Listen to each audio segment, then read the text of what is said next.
नमस्कार, मैं अभिषेक उपाध्याय। आप देख रहे हैं टॉप सीक्रेट। 2027 में समाजवादी पार्टी ऐसा कौन सा दांव इस्तेमाल करने जा रही है जिसके अंदर एक बहुत बड़ी तोड़फोड़ का सूत्र छिपा हुआ है। वो कौन सा दांव होगा जिससे कि विरोधी के खेमे में सेंध लगाई जाएगी, और क्या ये दांव नेताजी मुलायम सिंह यादव की जो राजनीति का तरीका है ये उससे प्रेरित है? ये वो छिपा हुआ अस्त्र है जिसका समाजवादी पार्टी इस्तेमाल करने जा रही है। और इसका कोर ये है कि जैसे नेताजी मुलायम सिंह यादव की आदत थी कि जो विपक्ष की पार्टियां हैं उनके तमाम नेताओं से उनके बहुत ही ज़्यादा घनिष्ठ रिश्ते थे, और इसी वजह से ऐसा होता था कि आप ये समझते थे कि ये तो विरोधी दल के नेता हैं, इनकी नेताजी से अदावत होगी। लेकिन नेताजी इतना ध्यान रखते थे उनका कि जब मौका ऐसा आता था, जब कठिन समय आता था, तो वही जो विरोधी पार्टी के नेता हैं वो आगे बढ़ करके नेताजी के साथ में चले आते थे, और नेताजी ने उनकी बहुत मदद की उनकी मुश्किल के समय में। ये एक फार्मूला है कि आप अपने विरोधियों को भी साध करके रखें। ये फार्मूला राजनीति में बहुत मायने रखता है, लेकिन आज के नेता इसका इस्तेमाल नहीं कर पाते हैं क्योंकि उनके अपनी जो ईगो हैं, अपनी लड़ाइयाँ हैं, वो इतनी ज़्यादा होती हैं कि राजनीतिक शिष्टाचार भी छोटा हो जाता है, बौना हो जाता है। और यहीं पर नेताजी का ये मुलायम दांव ये बहुत मायने रखता है, और इसका इस्तेमाल जिस तरह से नेताजी ने किया, जो उनका इतिहास 1967 से लेकर के जब उन्होंने अपनी राजनीति की शुरुआत की थी, जब 2003 में वो सरकार बनाते हैं और उस सरकार में उनको ज़रूरत पड़ती है बीएसपी के भी गुटों की, उनको ज़रूरत पड़ती है कांग्रेस की भी, उनको ज़रूरत पड़ती है निर्दलीयों को भी, ये सारे समर्थन वो ले लेते हैं और अपनी सरकार चलाते हैं। तो ये एक तरीका है कि आप अपने विरोधियों को भी साथ लीजिए। और आज की तारीख में जानकारी ये कहती है कि बीजेपी के अंदर असंतुष्ट तबका अच्छा खासा है, जो योगी आदित्यनाथ की कार्यशैली से बहुत नाराज़ है, और जो एक विंडो एक अपॉर्चुनिटी चाहता है, जैसे उसको अपॉर्चुनिटी मिलेगी वो स्विच कर सकता है अगर योगी आदित्यनाथ के कामकाज का तरीका नहीं बदला या फिर बीजेपी ने उनको नहीं बदला। और बड़ी बात ये, इसमें कुछ जो पीडीए फार्मूला है अखिलेश यादव का, पिछड़ा दलित अल्पसंख्यक, उसमें पिछड़े और दलित समुदाय के ऐसे कद्दावर नेता हैं जिनकी अपने क्षेत्रों में बहुत ही मजबूत पकड़ है, और वो बीजेपी से स्लिप करके समाजवादी पार्टी के खेमे में जा सकते हैं। ये एक बीच का पुल अखिलेश यादव ने बना रखा है। लेकिन इसकी शुरुआत कैसे होती है? इसकी शुरुआत होती है नेताजी मुलायम सिंह यादव की राजनीति से, कि जान करके आप दंग रह जाएंगे कि जिस शख्स पर यह आरोप लगा कि उसने नेताजी पर गोलियां चलवाईं, ये 80 का दशक था, साल 1984 था। नेताजी विधान परिषद में विपक्ष के नेता थे, और उस समय में जो इटावा से विधायक थे उनका नाम था बलराम सिंह यादव। बलराम सिंह यादव ने नेताजी को 1980 के चुनाव में हरा दिया था जसवंत नगर से, इटावा की जसवंत नगर सीट से बलराम सिंह यादव जीत गए थे, नेताजी चुनाव हार गए थे। और उसके बाद नेताजी विधान परिषद से चले जाते हैं, वो विधायक दल के नेता हो जाते हैं विधान परिषद में। लेकिन ये आपस की ये जो एक राजनीतिक अदावत होती है ये गहराती जाती है। और 1984 में एक वक्त ऐसा आता है कि जब नेताजी अपनी गाड़ी से इटावा और मैनपुरी के बीच में जा रहे होते हैं, तो अचानक ही मोटरसाइकिल सवार आते हैं वहाँ पर, और रास्ते में उनकी कार पर गोलियों की बरसात कर देते हैं। एक दो नहीं, पूरे 9 राउंड गोली चलाई जाती है, और एक व्यक्ति की मौत भी होती है, छोटे लाल नाम का शिक्षक, जो नेताजी की गाड़ी के आगे अपनी मोटरसाइकिल से चल रहा होता है।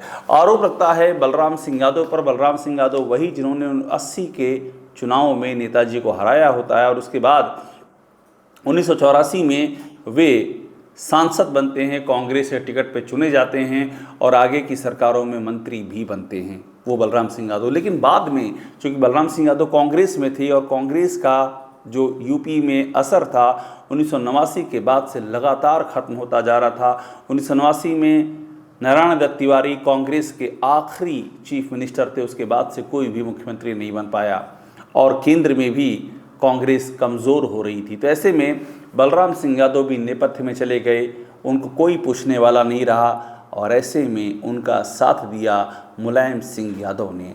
मुलायम सिंह यादव ने उन्हें 1998 में टिकट दिया, और उनकी जीत सुनिश्चित करवाई, उनको लोकसभा भेजा।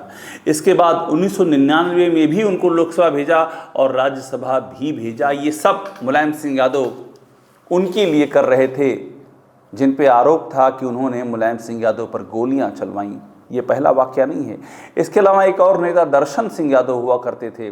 दर्शन सिंह यादव की एक नहीं बल्कि कितनी बार नेताजी से राजनीतिक अदावत रही, आमने सामने चुनाव लड़ा, बहुत सारी बातें हुई, लेकिन मुलायम सिंह यादव उन्हें कभी नहीं भूले और दर्शन सिंह यादव को भी मुलायम सिंह यादव ने बाकायदा राजनीति में ऊंचे मुकाम तक पहुंचाया। ये जो उनका बड़प्पन था, ये तब से लेकर के आज तक यूपी की राजनीति के इतिहास में एक मील का पत्थर माना जाता है।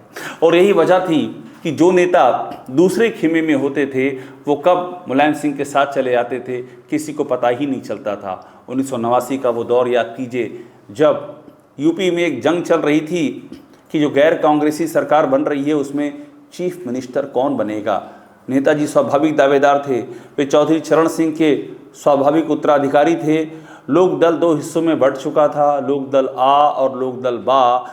विदेश से पढ़ कर के आए चौधरी चरण सिंह के बेटे अजित सिंह अपनी दावेदारी ठोक रहे थे। साल 1987 में चौधरी चरण सिंह गुजर चुके थे। अजित सिंह ने ये कहा कि वो बनेंगे यूपी के मुख्यमंत्री। उनको वीपी सिंह का सपोर्ट था। वीपी सिंह ने ऐलान भी कर दिया था कि अजित सिंह मुख्यमंत्री बनेंगे और मुलायम सिंह डिप्टी सीएम बनेंगे, लेकिन नेताजी को ये मंजूर नहीं था क्योंकि ज़मीन पर तो वे काम कर रहे थे, अजित सिंह तो विदेश में थे। और उसके बाद जो मैंने आपसे कहा कि नेताजी की ये खूबी थी कि विपक्ष में भी, विपक्षी दलों में भी वे अपने सिंपैथाइज़र जिनसे उनकी बनती है, जो उनकी बातें सुनते हैं, उनसे बहुत अच्छा रिश्ता और राब्ता बना के रखते थे। तो जब वोटिंग शुरू हुई तो पता चला कि 11 विधायक अजित सिंह के खेमे के वो नेताजी के खेमे में आ चुके हैं। पासा पलट गया और 1989 में नेताजी मुख्यमंत्री बन गए। तो ये जो उनका तरीका था कि जो विरोधी है उसका नुकसान नहीं करना, जब भी मौका मिल जाए उसकी मदद करना। एक और एग्जाम्पल है बेनी प्रसाद वर्मा का। बेनी प्रसाद वर्मा समाजवादी पार्टी के संस्थापक सदस्यों में रहे और जब 1989 में नेताजी पहली बार मुख्यमंत्री बने तो बेनी प्रसाद वर्मा उस दौरान नेताजी के साथ में साई की तरह थे और इसका आगे नतीजा भी दिखा। जब केंद्र में यूनाइटेड फ्रंट की सरकार बनी 1996 में, 1997 में देवगौड़ा और इंद्र कुमार गुजराल जब प्रधानमंत्री बने और नेताजी रक्षा मंत्री बने तो बेनी प्रसाद वर्मा को भी केंद्र में कैबिनेट मंत्री का दर्जा दिया गया। लेकिन बाद में यही बेनी वर्मा नेताजी का साथ छोड़कर कांग्रेस में चले गए और उन्होंने नेताजी के खिलाफ बहुत बयानबाजी की। एक दो बार नहीं, कितनी बार ने बोला और क्या क्या नहीं बोला, लेकिन नेताजी ने एक भी जवाब नहीं दिया। बेनी प्रसाद वर्मा के बारे में उनका क्लियर कहना था कि मैंने एक लंबा वक्त बिताया है साथ में, समाजवादी पार्टी के संस्थापक रहे हैं, हमने साथ में संघर्ष किया है, साथ में लड़ाइयाँ लड़ी हैं राजनीतिक, तो ऐसे में अगर वो मेरे खिलाफ कुछ कह रहे हैं तो मैं उनको जवाब कतई नहीं दूंगा। ये उनका एक स्टैंड था। उन्होंने अंतिम समय तक स्टैंड का पालन किया। बाद में उनका बड़प्पन देखिए, बेनी प्रसाद वर्मा जब बाद में कांग्रेस सत्ता से बाहर हो गई और बेनी प्रसाद वर्मा कांग्रेस में रह करके अपना चुनाव भी नहीं जीत पाए तो आखिरकार वो लौट करके मुलायम सिंह यादव के पास आए और नेताजी ने उन्हें एक बार फिर से राज्यसभा के लिए नॉमिनेट किया। तो ये जो, और यही उन्होंने अमर सिंह के मामले में भी किया। अमर सिंह ने उनसे अलग होने के बाद उनको बहुत कुछ भला बुरा कहा, लेकिन नेताजी ने एक बार भी अमर सिंह का जवाब नहीं दिया, अमर सिंह को कुछ भी नहीं कहा। और जब नेताजी नहीं रहे तो जब उनको पद्म विभूषण से नवाजा गया तो उनके बारे में हर पार्टी, चाहे वो बीजेपी हो, कांग्रेस हो, सीपीआई हो, सीपीएम हो, वो टीएमसी हो, वो बीजेडी हो, एआईडीएमके हो, डीएमके हो, सबकी एक यही राय थी कि ऐसा नेता भारत के इतिहास में कभी नहीं हुआ है जिसने सबको साथ लेकर के चला है, जिसने सबको साधा है। और जब वे नहीं रहे तो उस समय का वाक़या है कि जो लोग आए थे उनके अंतिम दर्शनों के लिए आए थे, उनका जो कहना था, उस भीड़ में एक राधे श्याम थे, उनकी आंखें आंसुओं से नम थी। नेताजी की खूबी ये थी कि वो अपने जितने भी कार्यकर्ता थे नाम से पहचानते थे, एक एक को नाम से बुलाते थे।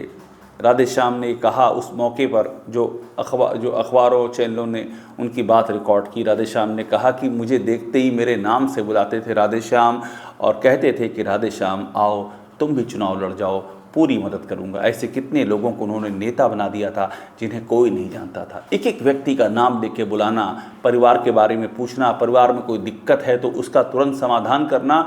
और एक नहीं बल्कि कितने ऐसे वाक़ये हैं जब लोग ये बताते हैं कि उनसे कोई शिकायत की, कोई समस्या बताई तो उनकी ओर से यही था, घर जाओ रास्ता निकल आएगा। और व्यक्ति घर पहुंचता नहीं था कि मुख्यमंत्री ऑफिस से फ़ोन आ जाता था कि आपका काम हो गया है, आप जाइए और फलाने व्यक्ति से मिल लीजिए, और आप उसको इंस्ट्रक्शन दे दिया गया है। और इसके पहले वो वहाँ पर मिले, वहाँ से पहले ही संदेश आ जाता था कि आपका काम हो चुका है और कागज़ उसके पास पहुंचा दिया जाता था। ये उस दौर के घटनाक्रम हैं, उस दौर की कहानियाँ हैं, और वही कहानियाँ आज तक दोहराई जा रही हैं। आज भी इटावा के लोग याद करते हैं 1960 का वो कवि सम्मेलन, जब एक कवि दामोदर स्वरूप विद्रोही कविता पढ़ रहे थे और उस समय एक इंस्पेक्टर वहाँ पहुँच गया और उसने कहा कविता बंद करो। और नेताजी इज्जत में, सम्मान में दामोदर स्वरूप विद्रोही की मौके पर पहुँचे, इंस्पेक्टर को मना किया, नहीं माना, उसको पटक दिया उठा करके, चूँकि एक कवि का सम्मान करना था। अदम गोंडवी को कौन नहीं जानता, हिंदी के महान कवि। जब अदम गोंडवी अपनी आखिरी सांसें ले रहे थे तो नेताजी को खबर मिली, नेताजी ने तत्काल उनको पीजीआई में भर्ती करवाया, उनके इलाज का पूरा इंतज़ाम किया, उनको एक भी उनको या उनके परिवार के ऊपर एक भी बोझ नहीं आने दिया। ये जो नेताजी का एक कैरेक्टर था, ये आज इसलिए इम्पॉर्टेंट है, आज इसलिए प्रासंगिक है कि ये एक पुल था उनमें और दूसरे विपक्ष के नेताओं में, जिनमें राजनीति में प्रकट तौर पर जिनकी आपस में साझेदारी नहीं होती थी, लेकिन उनसे बहुत अच्छे रिश्ते थे। अखिलेश यादव इसी राह पर चल रहे हैं। और इसीलिए आप सोचिए कि जो हुआ था 2022 के चुनाव से पहले, जब लोग दंग रह गए ये देख करके कि स्वामी प्रसाद मौर्य, कि दारा सिंह चौहान, ये तमाम नेता उधर से निकल करके, यानी कि बीजेपी के खेमे से निकल करके मंत्री पद से इस्तीफा दे करके और अखिलेश यादव के साथ आ मिले थे, उससे भी बड़े लेवल पर इस बार बीजेपी से नेताओं को खींचने की तैयारी है, जो असंतुष्ट हैं लेकिन जिनका आधार है, जिनका ज़मीनी आधार है और जो अपने दम पर चुनाव जीतने की ताकत रखते हैं। ऐसा कहा जा रहा है कि अखिलेश यादव इसी मुलायम दांव का सहारा लेने जा रहे हैं और ये मुलायम दांव बीजेपी के भीतर एक बड़े भूचाल का सबब बन सकता है। टॉप सीक्रेट को देखते रहिए, लाइक कीजिए, सब्सक्राइब ज़रूर कीजिएगा।